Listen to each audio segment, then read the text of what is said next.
ایک بہت بڑا لشکر، ہزاروں سپاہی اور ان کے آگے ہاتھیوں کا لشکر، منزل تھی مکہ اور مقصد خانہ کعبہ کو گرا دینا۔ لیکن انہیں کیا معلوم تھا کہ جس گھر کو وہ گرانے آئے ہیں اس گھر کا محافظ کوئی انسان نہیں، خود اللہ تعالی ہے۔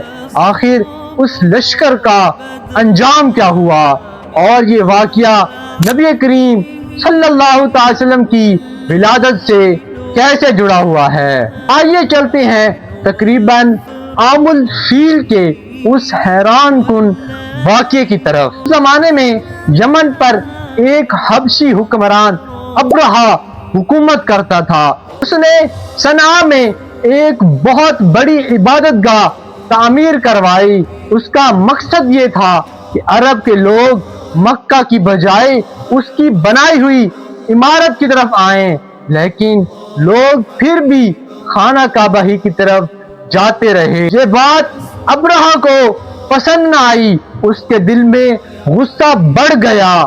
پھر اس نے فیصلہ کیا کہ وہ مکہ جائے گا اور خانہ کعبہ کو تباہ کر دے گا۔ ابرہہ ایک بڑے لشکر کے ساتھ مکہ کی طرف روانہ ہوا۔ اس لشکر میں ہاتھی بھی تھے۔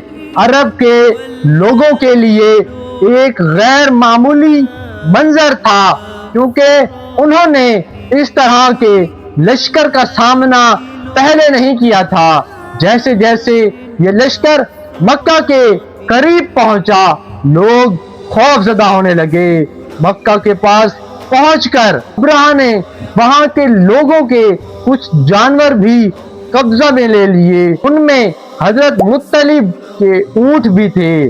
حضرت مطلب ابرہہ کے پاس گئے اور اپنے اونٹوں کا مطالبہ کیا۔ ابرہہ کو حیرت ہوئی۔ اس نے کہا کہ تم اپنے اونٹوں کی بات کر رہے ہو لیکن اس گھر کی بات نہیں کر رہے جسے میں گرانے آیا ہوں۔ حضرت عبد المطلب نے جواب دیا، میں اونٹوں کا مالک ہوں اور اس گھر کا ایک رب ہے، وہ خود اپنے گھر کی حفاظت کرے گا۔ یہ جملہ اس واقعے کی پوری حقیقت بیان کر دیتا ہے۔ انسان اپنی طاقت پر کتنا ہی غرور کرے لیکن اللہ کے سامنے اس کی طاقت کچھ بھی نہیں۔ ابرہہ کا لشکر مکہ کی طرف بڑھا۔ ہاتھیوں کو خانہ کعبہ کی طرف لے جانے کی کوشش کی گئی لیکن ہاتھی آگے بڑھنے کے لیے تیار نہیں تھے۔ اسے دوسری سمت موڑا جاتا تو وہ چل پڑتا، لیکن جب خانہ کعبہ کی طرف کیا جاتا وہ رک جاتا۔ لشکر حیران تھا لیکن ابھی اس نے بھی بڑا منظر آنا باقی تھا۔ اچانک آسمان کی طرف سے پرندوں کے جھنڈ نمودار ہوئے۔ قرآن کریم نے سورہ فیل میں اس واقعے کو بیان فرمایا اور ان پر جھنڈ کے جھنڈ پرندے بھیجے گئے۔ ان پرندوں کے بارے میں قرآن مجید بتاتا ہے کہ وہ ان پر پکی ہوئی مٹی کے کنکر پھینک رہے تھے۔ لشکر میں افراتفری پھیل گئی۔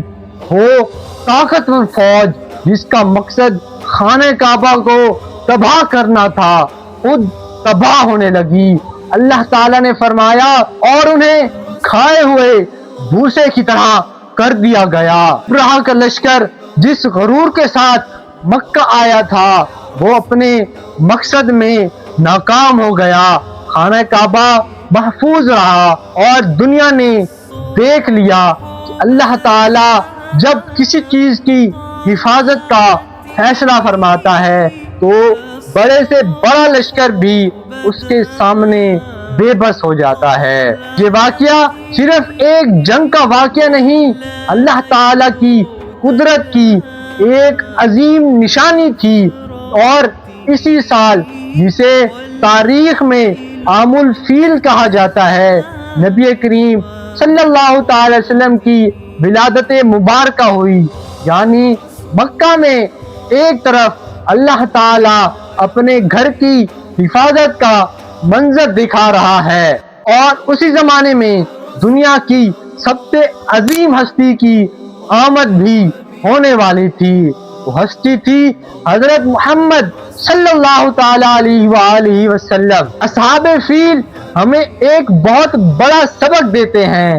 دنیا کی طاقت، دولت، لشکر اور ظاہری وسائل نہیں، اللہ تعالی کی قدرت کے سامنے کچھ بھی نہیں۔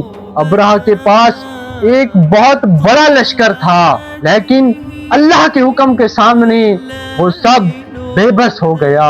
اس لیے اگر کبھی زندگی میں حالات بہت مشکل ہو جائیں اور آپ کو لگے کہ راستہ بند ہو گیا، تو ضرور یاد رکھیں اللہ کی مدد کے لیے کوئی چیز بڑی یا مشکل نہیں۔ اللہ پاک ہمیں قرآن مجید سمجھنے، نبی کریم کی سیرت پر عمل کرنے اور اپنے رب پر کامل بھروسہ کرنے کی توفیق عطا فرمائے۔ انشاءاللہ ملیں گے نیکسٹ ویڈیو میں، تب تک کے لیے اللہ حافظ۔ السلام علیکم ورحمۃ اللہ وبرکاتہ۔